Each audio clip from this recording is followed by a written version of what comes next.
Thursday. Another reason my summer was kind of lame was because my best friend, Rowley, was on vacation pretty much the whole time. I think he went to South America or something. But to be honest with you, I'm not really sure. I don't know if this makes me a bad person or whatever, but it's hard for me to get interested in other people's vacations. He's saying, and then we're going to get on a boat and cruise down this river. And then Greg's saying, hey, have you ever noticed that freckle before?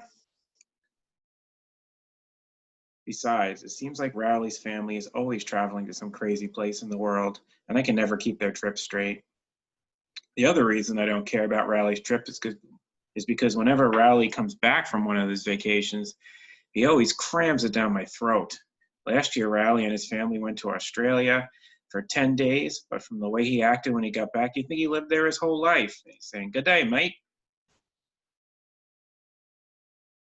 Another thing that's really annoying is that whenever Rowley goes to some new country, he gets into whatever fad is going on over there. Like when Rowley got back from Europe 2 years ago, he got hooked on this pop singer named Joshy, who I guess is some huge star or something. So Rowley came back with his bags full of Joshy CDs and posters and stuff. Apparently, Joshy's album is named Wild Animal Heart. I took one look at the picture on the CD and told Riley that Joshua was supposed to be for 6-year-old girls, but he didn't believe me. Riley said I was just jealous because he was the one who discovered Joshy. What made it really irritating was that now this guy was Riley's new hero, so if I ever tried to say anything critical at all, Riley didn't want to hear it. Joshy says you should respect your parents and follow your dreams. Speaking of foreign countries, today in French class, Madame Lefrere told us we're going to be choosing pen pals this year. When Rodrick was in middle school, he had a 17-year-old girl from Holland as his pen pal. I know because I've seen the letters in his junk drawer. I like the sunshiny days, ice cream. Do you too? That's his pen pal.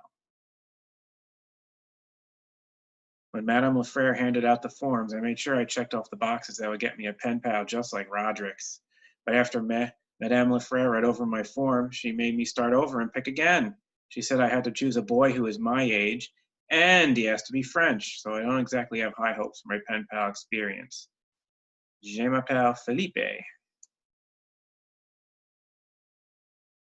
Friday, Mom decided to start making Rodrick pick me up after school, just like he picked me up after swim practice. I guess that means she didn't learn from that experience, but I did. So when Rodrick picked me up today, I asked him to please take it easy on the brakes. Rodrick said, okay, but then he went out of his way to find every speed bump in town. You can see they're crashing over speed bumps, and Greg is yelling, ouch. When I get out of the van, I called Rodrick a big jerk, and then it got physical. Mom saw the whole thing unfold from the living room.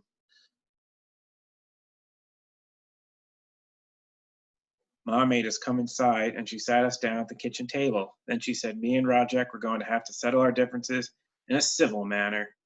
Mom told me that Mom told me and Rodrick we each had to write down what we did wrong, and then we had to draw a picture to go along with it. And I knew exactly where Mom was going with that idea. Mom used to be a preschool teacher, and whenever a kid would do something wrong, she'd make him draw a picture of it. I guess the idea was to make the kid feel ashamed of what he did so he wouldn't do it again. Let's see Greg's. Oh, this is a preschool kid's picture. I will not break the crayons because that makes the other children very sad.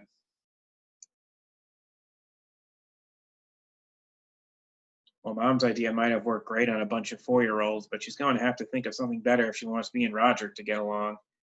And then it says, I will not call Rodrick names. Bunny rabbit, bunny rabbit. And there's Rodrick crying. I will not push Gregory. And there's Rodrick pushing Gregory off a cliff down into sharks. The truth is, Rodrick can pretty much treat me any way he wants because he knows there's nothing I can do about it. See, Rodrick is the only one who knows about this really embarrassing thing that happened to me over the summer. And he's been holding it over my head ever since. So if I ever tell on him for anything, he'll spill my secret to the whole world. I just wish I had some dirt on him to even things out. I do know one embarrassing thing about Rodrick, but I don't think it's going to do me any good. When Rodrick was a sophomore, he was sick the day they did school photos, so Mom told Dad to mail in Rodrick's freshman picture for the school to use in the yearbook. Don't ask me how Dad screwed this up, but he sent in Rodrick's second grade picture. And believe it or not, it actually got printed. There's a little second grade picture of Rodrick in his high school yearbook. Unfortunately, Rodrick was smart enough to rip that page out of his yearbook, so if I'm ever going to find something to use against him, I guess I have to keep digging. Wednesday. Ever since Mom assigned the dishes to me and Rodrick, Dad's been going down to the furnace room after dinner to work on this miniature Civil War battlefield of his. Dad spends at least 3 hours a night down there working on that thing. I think Dad would be happy to spend the whole weekend working on his battlefield, but Mom has other plans for him. Mom likes to rent these romantic comedy movies, and she makes Dad watch them with her. But I know Dad is just waiting for the first chance to break away so he can go back down to the basement.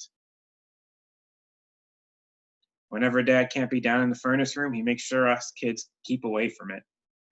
Dad won't let me or Rodrick go near his battlefield because he thinks we're going to mess something up. And earlier today, I overheard Dad say something to Maddie to make sure he doesn't go poking around back there either. Dad says, I think I just heard some grunting noises coming from the furnace room. Uh-oh, maybe it's a monster. Saturday, Riley came over to my house today. Dad doesn't like it when Riley comes over because Dad always says Riley is accident prone.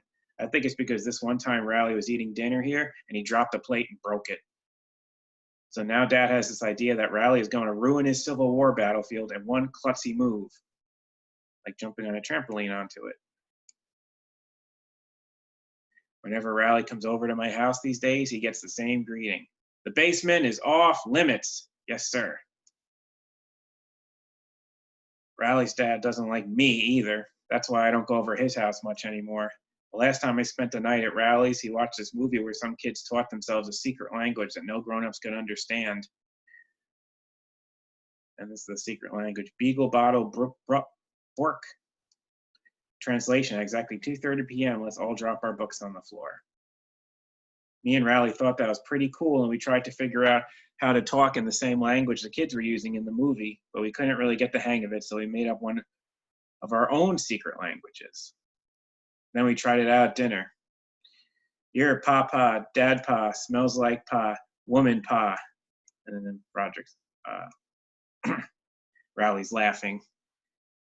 But Riley's dad must have cracked our code because I ended up getting sent home before dessert, and I haven't been invited to spend the night at Riley's ever since.